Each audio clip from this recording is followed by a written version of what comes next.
Hello friends. आज की class में हम करेंगे प्रस्तावना, प्रियम्बल। सबसे पहले हम ये जान लें कि प्रस्तावना आखिर होती क्या है। अगर हम एक लाइन में कहें प्रस्तावना क्या होती है, तो प्रस्तावना हमारे देश के संविधान के जो निर्माता थे उनके विचारों को जानने का एक माध्यम है। या ये कहें कि प्रस्तावना हमारे देश के जो संविधान के निर्माता थे उनके विचारों को जानने की एक कुंजी है। तो ये इसमें विचार दिए गए हैं जो हमारे संविधान के निर्माताओं ने हमारे संविधान के लिए या हमारे देश के लिए रखे थे। दूसरी बात हम करेंगे, ये विचार आए कहाँ से। तो ये विचार आए थे उद्देश्य प्रस्ताव से। उद्देश्य प्रस्ताव जिसको 13 दिसंबर 1946 को पंडित जवाहरलाल नेहरू ने संविधान सभा के सामने पेश किया था, ड्राफ्टिंग कमेटी के सामने पेश किया था इसको, जिसको 22 जनवरी 1947 में स्वीकार कर लिया गया। उसी से निकल के आई हमारी प्रस्तावना, जिसको उद्देशिका के नाम से जानते हैं। उद्देशिका इसके लिए बोलते थे क्योंकि इसमें जो उद्देश्य छुपे हुए थे, हमारे संविधान को बनाने के उद्देश्य थे, या हमारे समाज को, या हमारे देश के पॉलिटिकल सिस्टम को बनाने के उद्देश्य थे, उसमें ये सभी छिपे हुए थे। तो इसके जो फाउंडर माने जाते हैं वो पंडित जवाहरलाल नेहरू माने जाते हैं प्रस्तावना के। तो ये भी कह सकते हैं हम। अगली बात हम करते हैं कि हमारी प्रस्तावना का जो विचार था वो हमने कहाँ से अडॉप्ट किया है। तो मैंने यहाँ पे दो देशों का नाम लिखा हुआ है, एक अमेरिका का और एक ऑस्ट्रेलिया का। दो प्रकार के क्वेश्चन पूछे जाते हैं एग्जाम में। एक पूछा जाता है कि अगर पूछा जाता है कि हमने प्रस्तावना का विचार कहाँ से लिया है, तो प्रस्तावना का विचार जो हमने लिया था वो यूएसए से लिया था, अमेरिका से लिया था। और अगर पूछा जाता है कि हमने प्रस्तावना की भाषा कहाँ से ली है, भाषा की बात अगर की जाती है, तो भाषा हमने ऑस्ट्रेलिया से अडॉप्ट की है, ऑस्ट्रेलिया से ली है। इसमें क्या है, जैसे हमारी जो प्रस्तावना है वो कहाँ से शुरू होती है, वो शुरू होती है we are the people of India. अगर हिंदी में कहें तो हमारी प्रस्तावना शुरू होती है हम भारत के लोग। तो इसी तरह ऑस्ट्रेलिया की जो प्रस्तावना है वो भी यहीं से शुरू होती है, we are the people of Australia. या जिस तरह की बनावट उनकी प्रस्तावना की जो भाषा है या बनावट है, उसी तरह बिल्कुल सेम हमने इसमें अडॉप्ट की है। अगर विचार की बात की जाए तो विचार हमने अमेरिका से लिया, और भाषा अगर की बात की जाए, भाषा की बात की जाए तो हमने भाषा ऑस्ट्रेलिया से उधार ली है। ठीक है। और अगली बात हम करते हैं, नेक्स्ट इसमें बात करते हैं हमारी जो प्रस्तावना है उसमें मेन इसके 4 तत्व हैं, 4 कंपोनेंट हैं इसमें मेन। तो 4 कंपोनेंट कौन कौन से हैं। फर्स्ट कंपोनेंट जो हमारा है वो फर्स्ट है, संविधान की शक्ति का स्रोत क्या है, संविधान कहाँ से शक्ति लेता है। और दूसरा है हमारे संविधान का स्वरूप क्या है, हमारे संविधान का स्ट्रक्चर क्या है। और तीसरा है हमारा उद्देश्य क्या है, हमारे संविधान का उद्देश्य क्या है। और चौथा है इसमें लागू करने की मिति इसमें क्या है। तो 4 इसमें तथ्य बताए गए हैं। सबसे पहले हम बात करते हैं स्वरूप और उद्देश्य का क्या फर्क है। स्वरूप का मतलब ये होता है जो हम एक्चुअल में होते हैं। जैसे जैसे हम लोकतांत्रिक हैं, हम गणराज्य हैं, हम धर्मनिरपेक्ष हैं, तो ये हम एक्चुअल में हैं। हम प्रभुता संपन्न हैं, हम समाजवादी हैं। और उद्देश्य क्या होता है, जिसको हम प्राप्त कर रहे हैं या जिसको हम प्राप्त करेंगे आने वाले समय में, हमारा ये उद्देश्य है, इसको प्राप्त हम करेंगे क्योंकि हमारा ये उद्देश्य है। तो इस प्रकार हम इस पे आगे चर्चा करेंगे। सबसे पहले हम इसके देखते हैं फर्स्ट तत्व को भी, हमारी संविधान की शक्ति का स्रोत क्या है, हमारी शक्ति, हमारे संविधान की जो पावर है वो हम कहाँ से लेते हैं। तो ये क्योंकि हमारी प्रस्तावना कहाँ से शुरू होती है, हम भारत के लोग। इसका मतलब ये हुआ कि हम भारत के लोग कलेक्टिव रूप में सभी इकट्ठा होके सभी ने ये प्रण लिया है कि हम अपने भारत के लोग अपने संविधान को एक पावर दे रहे हैं। तो उसमें हम भारत के लोगों से कलेक्टिव रूप में संविधान जो है हमारी वो शक्ति हासिल करता है। इसके बाद हम सेकंड बात करेंगे स्वरूप की, हमारे संविधान का स्वरूप क्या है। तो पहला शब्द ये हमारे एग्जाम पॉइंट ऑफ व्यू के हिसाब से ये सभी जो शब्द हैं काफी इंपॉर्टेंट हैं। इसको क्रम से भी कई बार पूछा गया है, भी फर्स्ट शब्द जो आता है उसमें कौन सा आता है, प्रभुता संपन्न आता है या समाजवादी आता है। तो इसमें हम बात करेंगे इसमें। तो सबसे पहला शब्द आता है संपूर्ण प्रभुता संपन्न। इसका मतलब क्या होता है, इसका मतलब ये होता है कि हम 1947 में आजाद हुए थे और 1950 में हम गणतंत्र बन गए थे। इसका मतलब ये हुआ था, अगर मैं आपको यहाँ पे बात बता दूं 1947 से लेकर 1950 तक हम अंग्रेजों के डोमिनियन थे। पाकिस्तान 56 तक डोमिनियन रहा है। तो इसका मतलब ये था कि 1950 तक हम अंग्रेजों के डोमिनियन रहे हैं। उसके बाद हम गणराज्य बने हैं क्योंकि हमने अपना संविधान जो 26 जनवरी 1950 को लागू किया था हमारे देश के लिए। तो उसके बाद हम पूरी तरह स्वतंत्र हो गए थे, पूरी तरह कंप्लीटली अंदरूनी और बाहरी तौर से पूरी तरह स्वतंत्र हो गए थे। तो संपूर्ण प्रभुता संपन्न का मतलब ये होता है कि हम अंदरूनी और बाहरी तौर पे किसी भी देश के प्रभाव में नहीं हैं, हम अपने सभी निर्णय लेने के लिए खुद स्वतंत्र हैं। तो इसका ये मतलब हुआ, जैसे भारत बहुत सारे जो संगठन है, इंटरनेशनल संगठन है, उनका मेंबर भी होता है, जैसे यूएनओ का हो गया, कॉमनवेल्थ का हो गया, ठीक है, बहुत सारे शार्क का हो गया। तो लेकिन भारत ने ये सभी मेंबरशिप अपनी मर्जी से ली हुई है। भारत जब भी चाहे इन मेंबरशिप को छोड़ सकता है। हम किसी भी देश के प्रेशर में आने के बाद मेंबरशिप अडॉप्ट नहीं करते हैं, या किसी के प्रभाव में आने के बाद हम अपने देश के जो नीति निर्माण है या जो कानून है उनका निर्माण नहीं करते हैं। तो इसका ये मतलब हुआ कि हम अंदरूनी और बाहरी तौर पे पूरी तरह अब स्वतंत्र हैं। समाजवादी शब्द को समझने के लिए हम एक जो हमने देखा है, हम थोड़ा आर्थिकता वाले एरिया में चले जाएंगे। इसका मतलब ये हुआ, जो समाजवादी एक टर्म है, जो परिभाषा है जिसकी, उसका मतलब ये होता है, दो प्रकार की परिभाषा पूरी दुनिया में जानी जाती है, एक पूंजीवादी अर्थव्यवस्था और एक समाजवादी अर्थव्यवस्था। तो ये इकोनॉमिकल से संबंधित है थोड़ा, लेकिन हमारे भारत के संविधान में इसको क्यों शामिल किया गया था, जहाँ हमारा जो समाजवाद है वो किस प्रकार का समाजवाद है। तो समाजवादी जो, अगर हम इसको आर्थिक नजरिए से देखें तो समाजवाद का मतलब ये होता है, या समाजवादी अर्थव्यवस्था का मतलब ये होता है, जिसके सभी साधनों पे सरकार का अधिकार होता है, या जो उत्पादन होता है, वो जो प्रोडक्शन होती है, जो डिस्ट्रीब्यूशन होता है, वो सरकार ही करती है। पूंजीवादी सिस्टम में ये होता है, उसको प्रोडक्शन भी सरकार करती है और डिस्ट्रीब्यूशन भी सरकार। समाजवादी में, पूंजीवादी में ये होता है, वहां पे प्रोडक्शन भी और डिस्ट्रीब्यूशन भी प्राइवेट लोग करते हैं, पूंजीवादी लोग करते हैं, जो जिनको हम उद्योगपति बोल देते हैं। लेकिन भारत के संदर्भ में अगर देखा जाए तो समाजवाद का क्या मतलब है, क्या हम कंप्लीटली समाजवाद हैं? अगर समाजवादी अर्थव्यवस्था के हिसाब से देखा जाए तो हम समाजवादी कंट्री नहीं है, ठीक है। लेकिन सुप्रीम कोर्ट ने कहा है कि हमारे समाजवाद का मतलब क्या है। तो यहाँ पे एक गांधीवादी समाजवाद या लोकतंत्री समाजवाद की बात की गई है।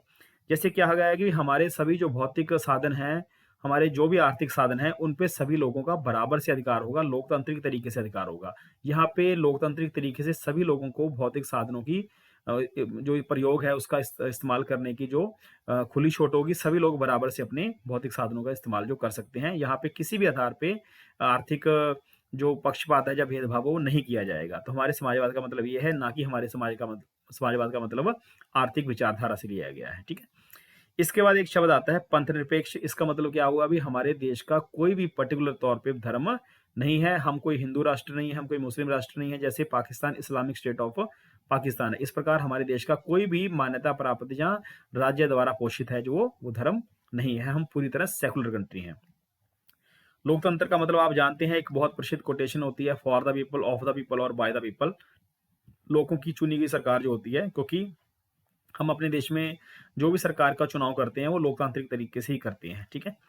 गणराज्य का मतलब क्या होता है? गणराज्य जो शब्द है हमने वो फ्रांस से अडॉप्ट किया था। इसका मतलब होता है भी हमारे देश का जो मुखिया होगा, हमारे देश का मुखिया कौन है? हमारे देश का मुखिया है राष्ट्रपति। तो हमारे देश का जो मुखिया होगा वो हम लोग प्रत्यक्ष रूप से या अप्रत्यक्ष रूप से हमारे जो लोग उसको चुनेंगे, ना कि कोई राजा या रानी होगा वहां पे। इसका मतलब क्या है भी हमारे देश का जो मुखिया होगा वो वंशानुगत नहीं होगा, मतलब पीढ़ी दर पीढ़ी नहीं चलेगा वो, ठीक है, पीढ़ी दर पीढ़ी नहीं चलेगा वो। मतलब कोई राजा या का बेटा या राजा का बेटी जो होगी वो आगे शासन नहीं चलाएगा। हमारे देश का जो मुखिया होगा, राष्ट्रपति होगा, वो लोगों द्वारा प्रत्यक्ष या अप्रत्यक्ष तौर से चुना गया कोई नुमाइंदा होगा, ठीक है। तो इसका मतलब ये हो गया। अब कई बार एग्जाम में क्वेश्चन ये पूछे गए हैं कि फर्स्ट शब्द कौन सा था, सेकंड कौन सा था, इसके बारे में हम बात करेंगे बाद में। तो ये कंटिन्यू आपको याद करना है, इसमें कौन सा शब्द बाद में अडॉप्ट किया गया ये भी हम बाद में बात करते हैं। उसके बाद देखते हैं हम हमारे संविधान का उद्देश्य क्या है, जिसको हम अभी प्राप्त कर रहे हैं। कुछ चीजों को हम प्राप्त कर चुके हैं और कुछ चीजों को हमने प्राप्त अभी करना है। तो इसमें 3 प्रकार के न्याय की बात की गई है, 3 प्रकार का न्याय, ठीक है। कई बार क्वेश्चन पूछा जाता है भी हमारे संविधान की प्रस्तावना में कितने प्रकार के न्याय की बात की गई है। तो इसमें 3 प्रकार के न्याय की बात की गई, जिसमें सामाजिक न्याय, आर्थिक न्याय और राजनीतिक न्याय। तो हमारे संविधान का एक उद्देश्य है कि हम हमारे लोगों को, हमारे नागरिकों को सामाजिक, आर्थिक और राजनीतिक न्याय उपलब्ध कराएंगे। किसी भी नागरिक के साथ सामाजिक आधार पे, राजनीतिक आधार पे या फिर आर्थिक आधार पे उसके साथ भेदभाव नहीं किया जाएगा। ये हमारा उद्देश्य है, हम इसको प्राप्त कर रहे हैं, हम इसको आगे पूरी तरह प्राप्त करने के लिए यत्न कर रहे हैं। इसके बाद 5 प्रकार की स्वतंत्रता की इसमें बात की गई है। विचार, अभिव्यक्ति, विश्वास, धर्म और उपासना की स्वतंत्रता। ठीक है, कोई व्यक्ति अपने विचार प्रेजेंट कर सकता है, अपनी अभिव्यक्ति प्रेजेंट कर सकता है, उसमें किसी भी चीज में विश्वास प्रकट कर सकता है, धर्म की और उपासना की उसको स्वतंत्रता प्रदान की गई है। जैसे हमारा जो आर्टिकल है संविधान का, उसमें आर्टिकल नंबर 19 आता है, उसमें हमें अपने विचारों को प्रेजेंट करने की जो हमें अभिव्यक्ति मिली हुई है, जो हमें अपने विचारों की वो प्रेजेंट करने की जो हमें स्वतंत्रता मिली हुई है। इसी प्रकार जो हमें धार्मिक स्वतंत्रता मिली हुई है वो हमारे मौलिक अधिकारों में आती है। आर्टिकल नंबर 25 से लेकर 28 तक उसमें वर्णन किया गया। ये हमारे कुछ चीजें हम कंपल्सरी तौर पे इन चीजों को प्राप्त कर चुके हैं या कर रहे हैं इन चीजों को। ठीक है, उसके बाद आती है हमें 2 प्रकार की हमें समानता मिलती है, प्रतिष्ठा और अवसर की। मतलब हर व्यक्ति को अपनी प्रतिष्ठा और उसको अवसर की समानता मिलनी चाहिए, ये हमारे संविधान में प्रस्तावना में वर्णन किया गया है। उसके बाद एक शब्द आता है राष्ट्र की एकता और अखंडता। हम राष्ट्र की एकता को बनाए रखेंगे और देश को अखंड रखने की भावना से जो काम है वो करेंगे। तो ये हमारे संविधान के उद्देश्य हैं जिनको हम प्राप्त कर चुके हैं, प्राप्त कर रहे हैं और प्राप्त हम इसको करेंगे, क्योंकि ये हमारा उद्देश्य है, हमारे संविधान का मूल उद्देश्य है। और उसके बाद चौथा जो तत्व आता है वो आता है 26 नवंबर 1949। मतलब हम 49 को हम इस संविधान को अंगीकृत करते हैं, अधिनियमित करते हैं और आत्मसमर्पित करते हैं। कौन करता है? हम भारत के लोग। ठीक है, हम भारत के लोग इन चीजों को, स्वरूप को मानते हुए, हम उद्देश्यों को मानते हुए हम अपने संविधान को 26 नवंबर 1949 को संविधान को अंगीकृत, अधिनियमित और आत्म समर्पित करते हैं, हमारे लोगों को समर्पित करते हैं। और 26 नवंबर हमें पता है कि हमारा जो संविधान था वो 26 नवंबर 1949 को बनके तैयार हो गया था और इम्प्लीमेंट किया गया था वो हमारा 26 जनवरी 1930 को, सॉरी 50 को। तो ये क्यों किया गया था? क्योंकि 26 जनवरी 1930 की जो इम्पोर्टेंट तारीख थी वो काफी इम्पोर्टेंट थी। इसमें हमने पहला स्वतंत्रता दिवस मनाया था। जो लाहौर सम्मेलन था उसमें कांग्रेस ने ये प्रस्ताव पारित किया था कि अगर हमारी मांगे नहीं मानी जाती हैं तो हम डोमिनियन स्टेट का जो हमारी मांग थी वो उसको छोड़ के हम क्या करेंगे, पूर्ण स्वराज की मांग करेंगे। तो अंग्रेजों ने, ब्रिटिश जो सत्ता थी उसने हमारी जो कांग्रेस की मांगे थी वो नहीं मानी। तो उसके बाद 26 जनवरी 1930 को हमारी आज़ादी का जो पहला स्वतंत्रता दिवस मनाया गया। उसी की याद को ताज़ा रखने के लिए हमारा जो संविधान था वो 26 नवंबर 1949 को जो बन के तैयार हो गया था उसको 26 जनवरी 1930 को लागू कर दिया गया था। ठीक है, तो इसके बाद आगे बात करते हैं। बहुत बार सुप्रीम कोर्ट में ये सवाल उठा है क्या कि प्रस्तावना हमारे संविधान का हिस्सा है या नहीं है, क्या इसमें संशोधन किए जा सकते हैं या नहीं किए जा सकते। तो ये पहला मामला जो आया था वो आया था बेरोबारी मामला 1960 में आया था। ठीक है, बेरोबारी वर्सेस भारतीय सरकार का मामला आया था 1960 में। तो इसमें पहला सवाल ये उठा था कि प्रस्तावना हमारे संविधान का अंग है या नहीं है। तो इसमें कहा गया था सुप्रीम कोर्ट के द्वारा भी प्रस्तावना हमारे संविधान का अंग नहीं है। ठीक है, इसमें नहीं कहा गया था, बेरोबारी मामले 1960 में कहा गया था नहीं है। इसके बाद कई मामले और आए थे, जैसे गोलकनाथ वर्सेस पंजाब सरकार का मामला भी आया था उसमें। तो उसमें सुप्रीम कोर्ट ने माना था कि प्रस्तावना हमारे संविधान का अंग है। काफी इंपॉर्टेंट मामला एक और उठा था, केशवानंद भारती मामला 1973 का मामला था ये। तो ये हमारे संविधान के बेसिक स्ट्रक्चर, बुनियादी ढांचे से संबंधित है।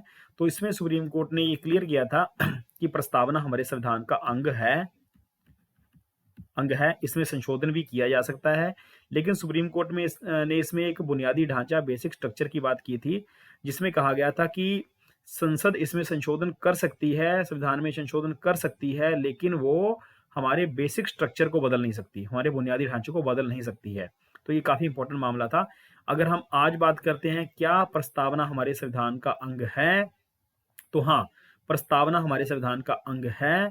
ठीक है, और इसमें संशोधन किया जा सकता है, हाँ इसमें किया जा सकता है। ठीक है, लेकिन एक बात और है, इसके आधार पे कोई भी अदालत अपना फैसला नहीं दे सकती, ये न्यायविद नहीं है। मतलब ये इसके आधार पे हम सुप्रीम कोर्ट में नहीं जा सकते भी हमें ये मिलना चाहिए। ठीक है, तो उसको हम मौलिक अधिकारों में पढ़ेंगे कि भाई हमारे क्या अधिकार दिए गए हैं। हमारा ये अधिकार नहीं है, जस्ट एक प्रस्तावना है हमारी, जो हमें हमारे संविधान के जो निर्माता थे उनके विचारों के बारे में हमें जागृत करती है या हमें उनके विचारों के बारे में बताती है। अगर हम बात करें इसके बाद सुप्रीम कोर्ट ने कहा था इसमें संशोधन किया जा सकता है, तो इसमें किया गया था, इंदिरा गांधी के टाइम में किया गया था। संविधान में एक अमेंडमेंट की गई थी 42 अमेंडमेंट 1976। तो ये पहली अमेंडमेंट थी और आखिरी अमेंडमेंट थी। ये आखिरी अमेंडमेंट थी, पहली अमेंडमेंट थी और आखिरी अमेंडमेंट थी। फर्स्ट टाइम और लास्ट टाइम अमेंडमेंट की गई थी। तो इसमें 3 शब्द जोड़े गए थे, समाजवादी, पंथ निरपेक्ष और अखंडता, ठीक है, जिसको हम धर्मनिरपेक्ष भी बोल सकते हैं। 42 अमेंडमेंट 1976 के तहत इसमें 3 शब्द जो जोड़े गए थे, जो हमारे मूल संविधान में नहीं थे। मूल संविधान में नहीं थे। कई बार ये क्वेश्चन पूछा गया है कि 1950 वाले संविधान में इनमें से कौन शब्द नहीं था, तो हमें ये पता होना चाहिए भी इनमें से कौन शब्द नहीं था। तो समाजवादी शब्द जो बाद में जोड़ा गया है, पंथ निरपेक्ष इसमें बाद में जोड़ा गया है, अखंडता इसमें बाद में जोड़ा गया। तो ये 3 शब्द थे जो संविधान में बाद में जोड़े गए हैं। इसको आप ध्यान रख सकते हैं। ये हमारे एग्जाम में बहुत बार पीसीएस तक के एग्जाम में आई, यूपीएससी के एग्जाम में भी कई बार पूछ चुका है। इसके बाद कुछ फैक्टों की बात करते हैं हम। कई जो हमारे राजनीतिक चिंतक थे, उन्होंने इनको, हमारी प्रस्तावना को संविधान की कुंजी और संविधान की आत्मा भी कहा है। जैसे के एम मुंशी हुए हैं एक, के एम मुंशी ने इसको राजनीतिक जन्मपत्री कहा था। तो ये भी एग्जाम में कई बार पूछा जा चुका है कि राजनीतिक जन्मपत्री जो है वो किस राजनीतिक चिंतन ने कहा था। तो ये हमारे के एम मुंशी थे, इन्होंने कहा था। संविधान की आत्मा भी कहा गया है, इसको संविधान की आत्मा कहा गया था। गोलकनाथ वर्सेस जो पंजाब सरकार का मामला था 1967 का, इसमें न्यायमूर्ति हिदायतुल्लाह थे, जो एम हिदायतुल्लाह, मोहम्मद हिदायतुल्लाह थे, जो उन्होंने इसको संविधान की आत्मा कहा था। संविधान की आत्मा कहा था, इस केस में कहा था। तो ये कई बार पूछा गया है एग्जाम में भी, संविधान की आत्मा इनमें से कौन है। लेकिन पर्टिकुलर तौर पे डॉक्टर बी आर अम्बेडकर के द्वारा अगर पूछा जाता है क्वेश्चन, तो डॉक्टर बी आर अम्बेडकर ने आर्टिकल नंबर 32, मतलब जो हमारा संवैधानिक उपचारों का अधिकार है, उसको संविधान की जो आत्मा कहा था।